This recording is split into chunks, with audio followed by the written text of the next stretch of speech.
Hey, thanks so much for coming back. Um, Two Jake's Face Reacts presents Justin's song, episode one. I have a feeling like later on down the road, I'm gonna look back at this one and be like, "Ooh, I really didn't know what I was doing." And to be honest with you, I don't.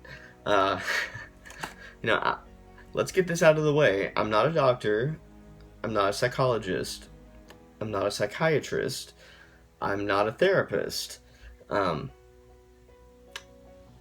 what I am is a real everyday person who's not afraid to talk about things that society seems to stigmatize. And that, in a lot of instances, has to do with mental illness, addiction, anxiety, depression, suicide, self harm. Um, I feel like, when I lost my older brother, Justin, to suicide, um, it lit a fire inside of me to sort of make any sort of little bitty change that I possibly could so that, if even like one person out there sees one of these and, um, you know, decides maybe that taking their own life is not the best thing to do, then I will have been successful in this. I don't know. It's not going to be just a song every time. It's called just a song, but it's really his story, right? Um, After you lose someone, especially so tragically, to suicide, especially when they're so young. And by the way, I'm still in the midst of this recovery process myself, right? Which I think is another sort of interesting perspective that I can offer to you guys. He took his own life in 2016, so 2 years. What I you know what I want to focus on and what I think is the best way to sort of start this channel out on is to share with you that when you lose someone to suicide or just someone tragically, it doesn't matter how they died, right? Um, you think that it's sort of the big moments in life that are going to remind you of that person, like Christmas Day or their birthday or the day that they took their own life, the day that they died. But survivors of suicide know that actually it's not the big events or the big days or holidays. It's the little things that catch you completely off guard. When you are not expecting at all to think about that person, something just triggers inside of you and you're like, okay, here we go. So that's sort of, those moments are going to be some of the ones that I'm sharing with you throughout this series. It's called Justin's Song, and there's going to be obviously music in every episode because one of the strongest connections that I had with my brother was through music. Anybody who's had an older brother, right? Especially if you were like a younger brother, but I guess maybe if you were a younger sister too. But I know for me, he was 3 years older than me, and that made him the absolute coolest person in the entire universe to me. Because he got to drive before I did. He got to go to parties before I ever did. He had his first kiss before I ever did. He got his own phone line before I ever did. Yeah, I'm going way back. He was just the coolest guy in the world that I still have ever known. And I looked up to him, and I still do, so much. He was my hero. Anybody that's had a big brother, that has a big brother, you know what I'm talking about. They, he was the firstborn, so he sort of went through everything first, and I felt like a lot of times, like, I kind of lived in his shadow. He was intelligent, he was loving, He was talented. He could play like the electric guitar like I've never heard anybody play the electric guitar before. He couldn't sing, just being honest, but he could really play the electric guitar.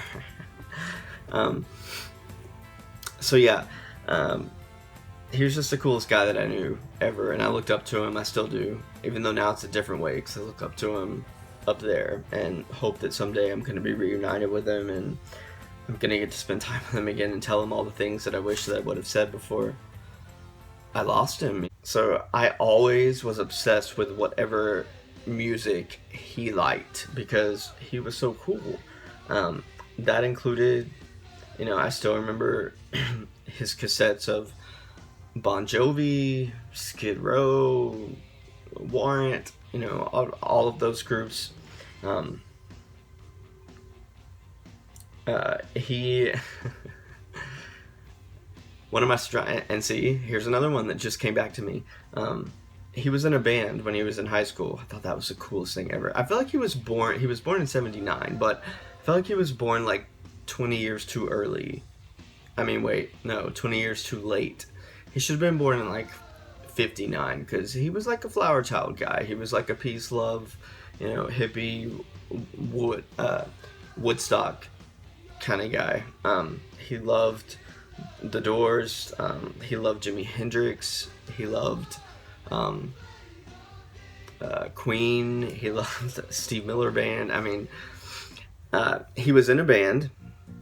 I think they called themselves Wilson's Garage. I have no idea why. Maybe that's where they met or practiced or something. I'm not sure.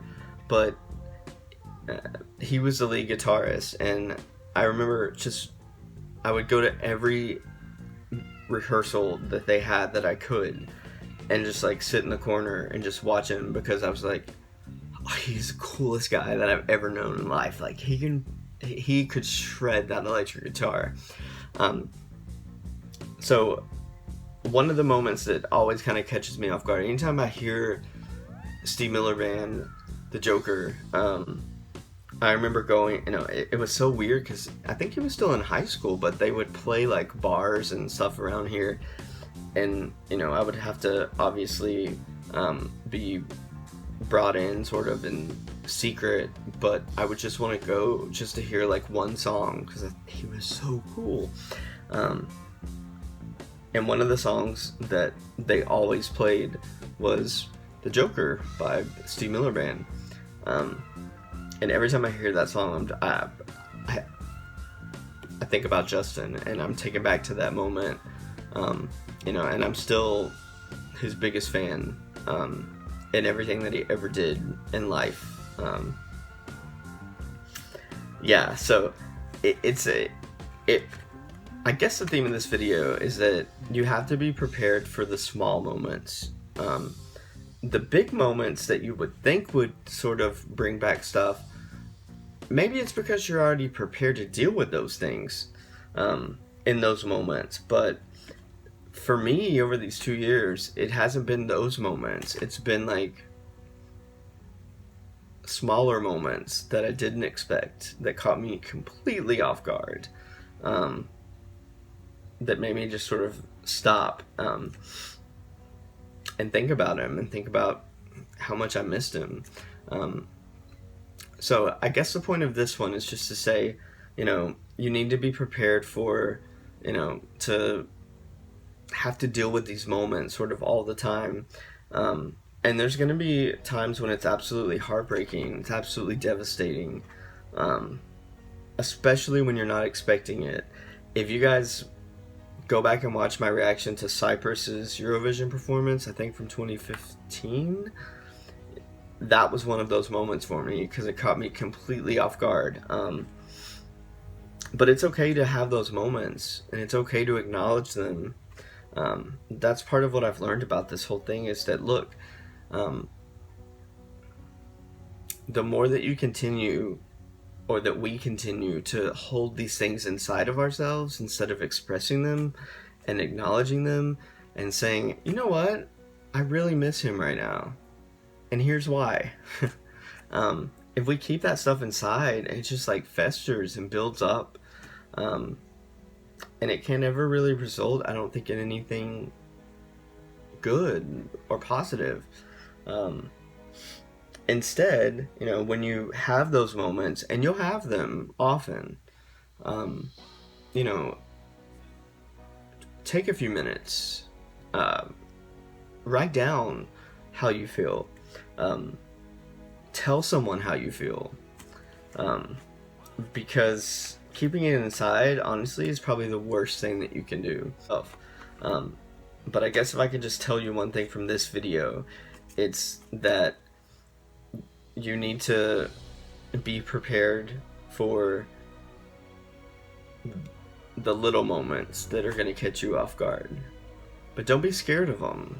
And when they come, experience them. Allow yourself, if you need to cry, cry. It's okay. There's nothing wrong with it. There is someone out there who you can talk to if you want to talk to someone about it. Or you can be that person that lets someone talk to you about it, because we all need people that we can be open with about things like that. Don't hold things inside, guys. Just don't. It doesn't result in anything good or positive. So, I hope you guys have enjoyed this first episode of Justin's Song. It's called Justin's Song not so much because I'm gonna, you know, play one song every single time, but because, you know, a song is representative of sort of a story, right? And so I want to use this series to tell his story and how music sort of plays such a vital role in helping us deal with situations like this. By the way, I know a lot of you have asked, like, why I look over to the left every single, or like, to my left every single time at the end of a video. Some of you have asked that, commented. And the answer is pretty simple, and that's that I keep, and if you've been with me on this channel, then you already know, but that's where I keep the picture of Justin that I have, the best picture of him ever. Wasn't he a handsome guy? Come on. Didn't have any hair, but, you know, super handsome guy. That's where I keep his picture, and so to sort of acknowledge him every single time that I make a video, you know, I look over, you know, at him and just sort of smile, or just sort of say, hey, you know, I remember you, bro. I love you. You're my hero. Always will be. And that'll never change. All right. I love you guys so much. And I will see you next time. All right. Peace.